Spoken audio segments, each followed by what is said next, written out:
नमस्कार शेतकरी बंधूंनो, स्वागत आहे आपलं कृषी समृद्धीमध्ये. आणि मित्रांनो, आपल्या राज्यभरातील कर्जमाफीसाठी पात्र असून सुद्धा त्यांना कर्जमाफी मिळाली नाही अशा शेतकरी बांधवांसाठी मागील 1 ते 2 दिवसापासून बऱ्याचशा अपडेट जे आहेत त्या येत आहेत. आणि आज सुद्धा अशा शेतकरी बांधवांसाठी एक अत्यंत महत्त्वाची अपडेट जी आहे ती समोर आली आहे. आणि खास करून ती अपडेट जी आहे ती आपल्या छत्रपती शिवाजी महाराज शेतकरी सन्मान योजनेसंदर्भात. तर एक अत्यंत महत्त्वाची अपडेट आहे, कारण की या योजनेमध्ये पात्र असून सुद्धा जे शेतकरी कर्जापासून वंचित राहिले आहेत असे बरेचसे शेतकरी आहेत आणि त्यांनी वेळोवेळी कमेंटसुद्धा केल्या आहेत. आणि त्या संदर्भात एक अत्यंत महत्त्वाची अपडेट सध्या आली आहे, कारण की जी आपली छत्रपती शिवाजी महाराज शेतकरी सन्मान योजना होती तर सन 2017मध्ये या योजनेच्या अंमलबजावणीला सुरुवात झाली आहे. आणि मित्रांनो, यामध्ये पात्र असतानाही कर्जमाफी न मिळालेल्या शेतकऱ्यांनी जे आहे ते आपल्या उच्च न्यायालयाच्या नागपूर खंडपीठामध्ये याचिका दाखल केली होती. आणि या शेतकऱ्यांना जे आहे तिथून कर्जमाफी देण्याच्या हालचाली ज्या आहेत त्या आता सुरू झालेल्या आहेत. जे शेतकरी पात्र होते परंतु त्यांना कर्जमाफीचा लाभ मिळाला नाही अशा शेतकऱ्यांना. आणि आता या दरम्यान ज्या त्या शेतकऱ्यांसाठी एक अतिशय महत्त्वाची अट जी आहे ती घालण्यात आली आहे, कारण की आता अशा शेतकरी बांधवांकडून जे आहे ते हमीपत्र भरून घेतलं जात आहे. आणि त्यामध्ये जे आहे ते विशेष म्हणजे की मी आयकरदाता नाही आणि असं जर असेल किंवा तपासणीत आढळून आले असेल तर जी कर्जमाफीची रक्कम आहे किंवा रक्कम मिळणार असेल तर ती मिळालेली रक्कम परत केली जाईल, असं या हमीपत्राचं स्वरूप आहे. आणि अशा प्रकारचं हमीपत्र जे आहे ते आपल्या त्या शेतकऱ्यांकडून भरून घेण्यात येत आहे. आणि कारण की असं एक अतिशय महत्त्वाचं कारण आहे, आणि ते म्हणजे की कर्जमाफी न मिळाल्याने 50 शेतकरी जे आहेत ते सरकार विरोधामध्ये उच्च न्यायालयामध्ये गेले होते. आणि हे जे काही प्रकरण आहे तर जवळपास याची सुनावणी 2 मे 2024 रोजी निकाल लागला होता. आणि त्यावेळी शेतकऱ्यांच्या प्रश्नावर निर्णय घेण्याच्या सूचना जिल्हा प्रशासनासह सहकार विभागाला दिल्या होत्या. आणि मित्रांनो, न्यायालयात गेलेल्या शेतकऱ्यांची आणि अधिकाऱ्यांची बैठक घेऊन जिल्हा प्रशासनाने त्यावर चर्चा केली.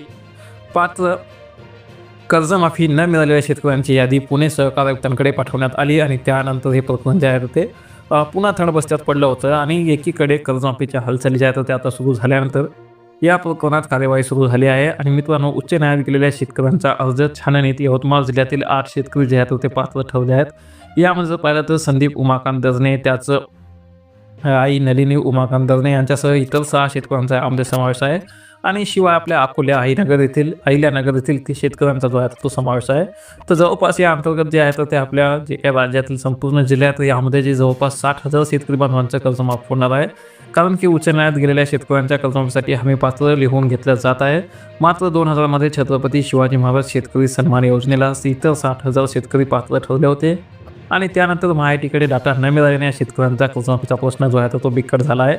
आणि त्याबाबत अद्यापही निर्णय झाला नसल्याने त्यांच्या कर्जाचं काय होणार असा प्रश्न जो आहे तो उपस्थित केला जात आहे. आणि यामध्ये शेतकरी प्रतिक्रिया देत आहेत की नेमकी आमची काय चूक आहे, कारण की 2017ला कर्जमाफीला पात्र असताना कर्जमाफी न मिळाल्याने आजपर्यंत नवीन कर्ज मिळालं नाही, कारण की कर्जमाफी मिळाली नाही. त्यामुळे जुने कर्ज जे आहे ते थकीत राहिले. आणि कर्ज थकीत असल्यावर कुठली बँक जे आहे ते नवीन कर्ज देत नाही. आणि त्यामध्ये नवीन कर्ज मिळालं नाही आणि जुने कर्ज थकीत आहे, त्यावर व्याज सुरू आहे.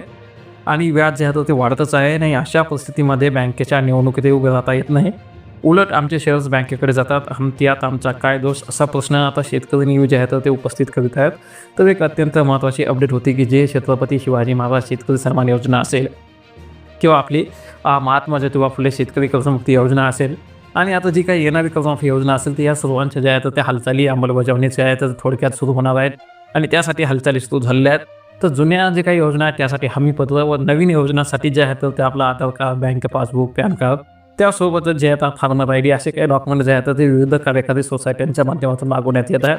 तर आपल्या काही जिल्ह्यामध्ये जे आहे जसं की यवतमाळ, अकोला, वर्धा अशा काही जिल्ह्यामध्ये जे आहे, जळगाव जिल्हा अशा काही जिल्ह्यामध्ये जे आहेत हे कागद जे आहेत ते मागवण्यात आले आहेत.